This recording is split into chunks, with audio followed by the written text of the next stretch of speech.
There's this show on TV called The Biggest Loser.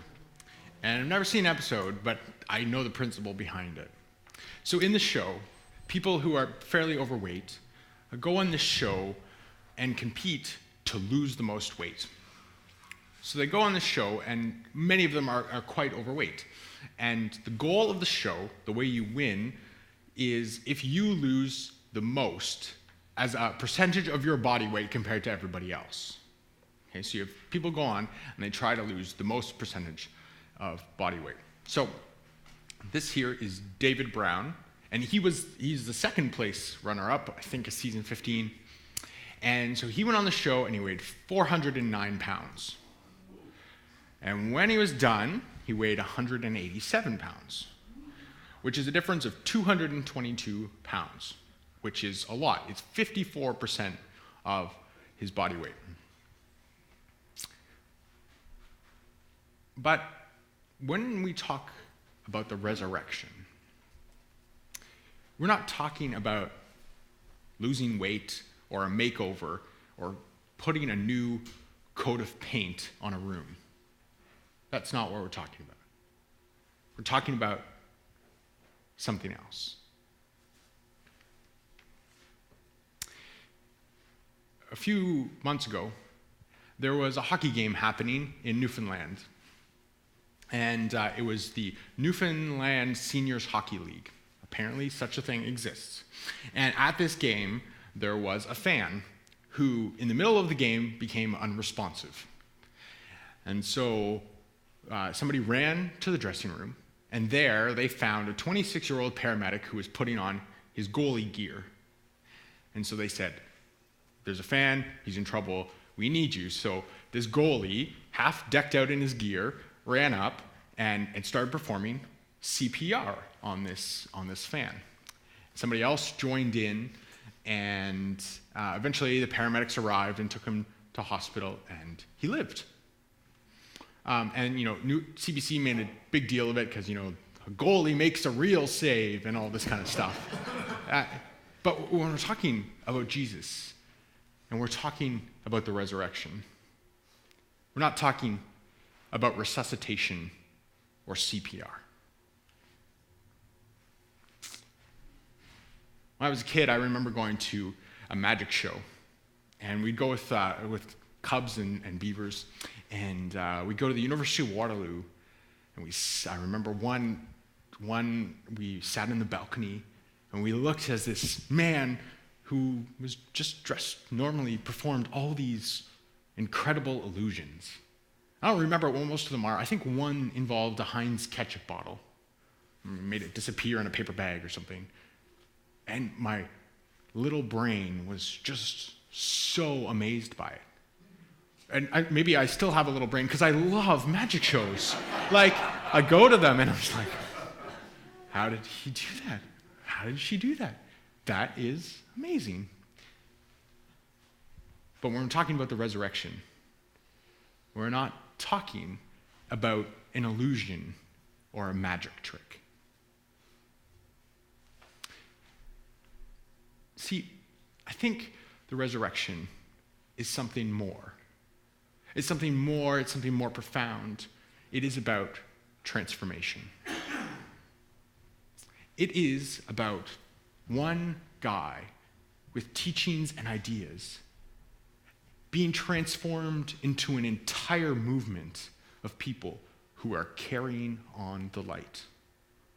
It's why we use light often as an analogy, right? The light which shone in Jesus now begins to shine in all sorts of other people. The beautiful thing about this story is it seems to happen on the road to Emmaus. And it also happens in the tomb with Mary and the gardener. We see this transformation of a light into a whole bunch of people. So actually, if we go back through those stories, we realize that resurrection might be possible in each of those, but not for the same reason that we think. So David Brown has a really interesting story. He married the love of his life, and they were really happy.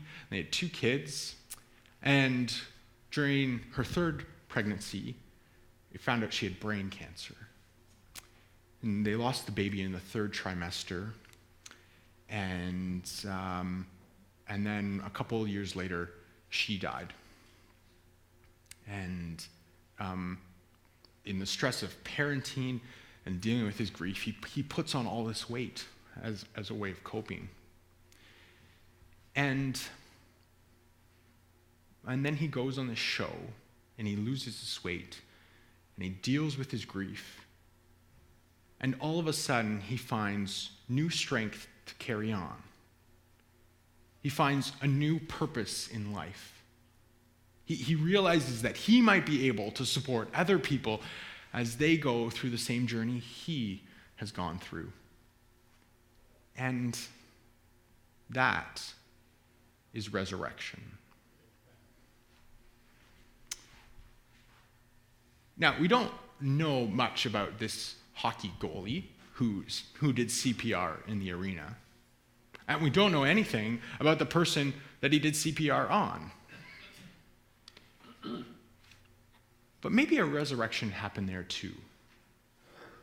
I like to imagine that this guy, he goes to hospital after this pretty scary event, and he comes out, and all of a sudden, priorities in life are a little bit clearer.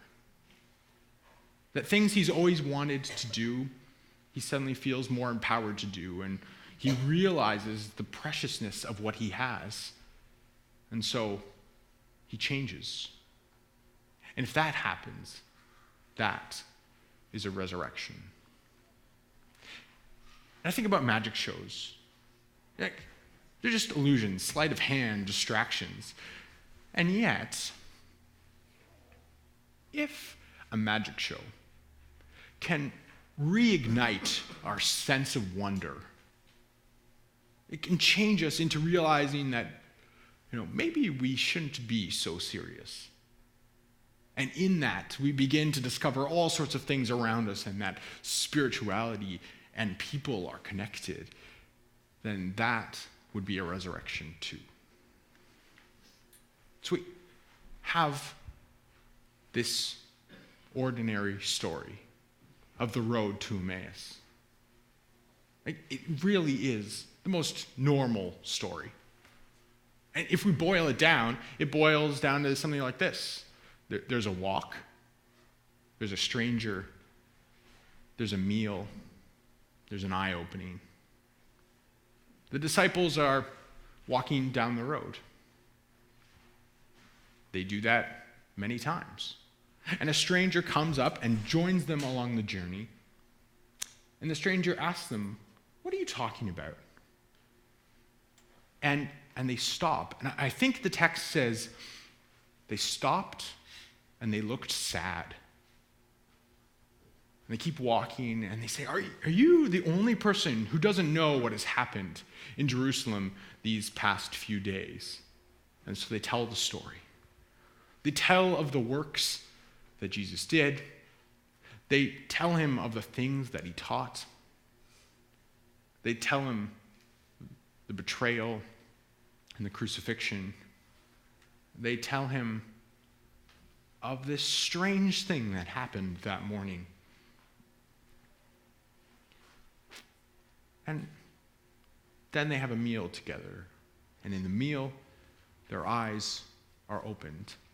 And they realize that maybe, just maybe, they were walking with Jesus all along. Now, if this story is true, and not in the literal sense of true, but true as in more than literal, then I think the implications are profound. If, indeed, the life of Jesus could be found in other people, then it means that here in this room, right now, is the resurrected Christ. Amen. Think about that. That, for me, is powerful and amazing. That in here, we might have the power of the resurrected Christ, where we say, the story does not end with death, but it continues on with life. That the message of Christ is transformed into all of you. I think that's pretty amazing. It means that light is getting spread. It's like passing the torch or being ignited. I think there's power in this story. But it's an ordinary story on an ordinary day.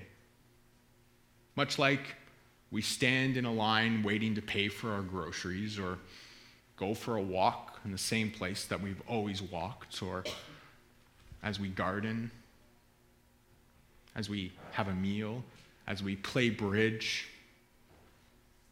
In the ordinariness, we might see the resurrected Christ. Now, September 28th, 1928, a scientist, walks into a lab. He's a very good scientist, but he's got a problem. He's a little bit messy. And he walks into his lab after a summer vacation with his family. And he goes into a corner of the lab where he's been studying Staphylococcus. And he looks at his cultures, and most of them look normal, except for one. One looks a little bit strange. Some fungus is growing on this culture. But around the fungus is a ring. And where the ring is, there's no disease. He says to himself, "That's funny." Now, of course, that man is Alexander Fleming, and that little ring is penicillin, and he changes modern medicine. Now, he was later said as quoting this: "When I woke up just after dawn on September 28th, 1928, I certainly didn't plan to revolutionize all medicine by discovering the world's first antibiotic. But I guess that's what I did."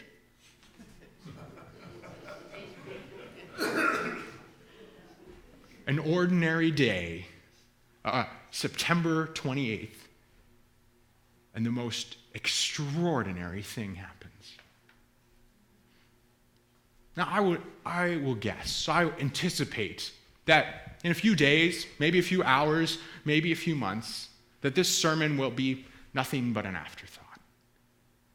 But my hope for you is this: that one day you will have a similar aha moment. That when you go to bed one night, that these will be the words you say. When I woke up today, I didn't intend to see the resurrected Christ, but I guess that's what I saw.